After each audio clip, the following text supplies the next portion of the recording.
अपने वनवास के अंतिम वर्षों में श्री राम, लक्ष्मण और सीता दंडक वन में गोदावरी नदी के किनारे पर पंचवटी स्थान पर अपने रहने के लिए कुटिया बनाते हैं और वहीं पर अपने वनवास का बाकी समय बिताते हैं।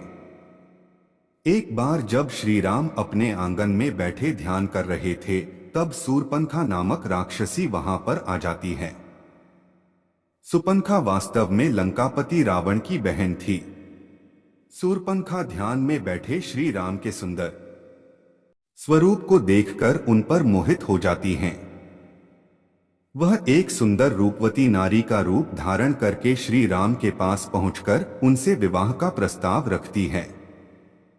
तब श्री राम बड़े ही विनम्र भाव से उसके प्रस्ताव को अस्वीकार कर देते हैं और कहते हैं कि वह अपनी पत्नी सीता को आजीवन एक विवाह में रहने का वचन दे चुके हैं।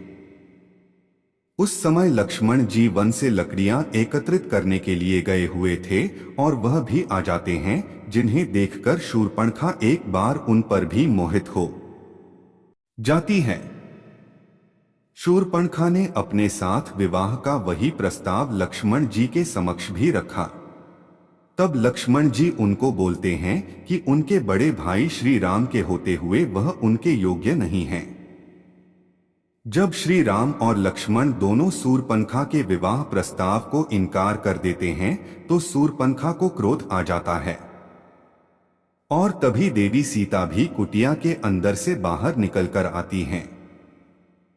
सीता को देखकर शूर्पणखा श्री राम को कहती है कि तुम इस औरत के कारण ही मुझे नकार रहे हो, इसलिए मैं तुम्हारी पत्नी को ही खा जाती हूँ।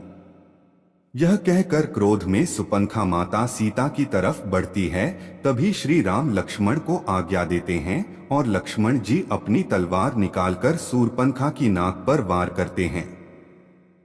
लक्ष्मण जी के तलवार के वार से सुपनखा की नाक कट जाती है और वह रोते हुए वहां से चली जाती है। अपने कटी हुई नाक को लेकर सुपनखा अपने भाई और दंडक वन के उस समय के असुर राजा खर के पास पहुंचती है। अपने भाई खर और दूषण के पास पहुंचकर शूर्पणखा न्याय की दुहाई देते हुए रोने लगती है। अपनी बहन को रोता हुआ देखकर राजा कर पूछते हैं कि उसकी यह दशा किसने की है।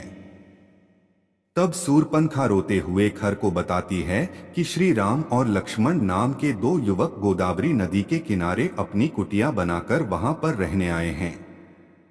उन्होंने मुझे अकेली पाकर मेरा अपमान करने की कोशिश की, इसलिए आप वहां जाकर उन दोनों से मेरे अपमान का बदला लीजिए।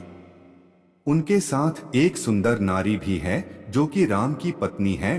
अपने बहन के अपमान का बदला लेने के लिए खर और दूषण अपने 14 राक्षसों को एक साथ भेज देते हैं और कहते हैं कि जाओ और पंचवटी में बनी हुई कुटिया का तिनका तिनका बिखेर डालो और उजाड़ दो। असुर खर के 14 सैनिक एक साथ पंचवटी की तरफ जाते हैं। वहां श्री राम पहले से ही उनका इंतजार कर रहे थे, क्योंकि उन्हें अंदाजा था कि शूर्पणखा अपने अपमान का बदला लेने के लिए अवश्य किसी न किसी को भेजेगी।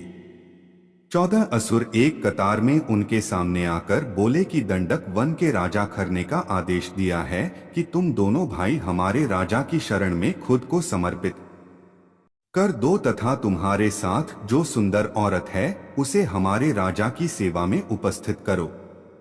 उनके यह बातें सुनकर श्री राम ने अपने धनुष पर एक बाण साधकर उनकी तरफ छोड़ा और एक ही बाण से उन सभी असुरों का सर धड़ से अलग हो गया, जिसे देखकर शूर्पणखा चौंक गई और फिर अपने भाई खर दूषण के दरबार में आ पहुंची और बोली,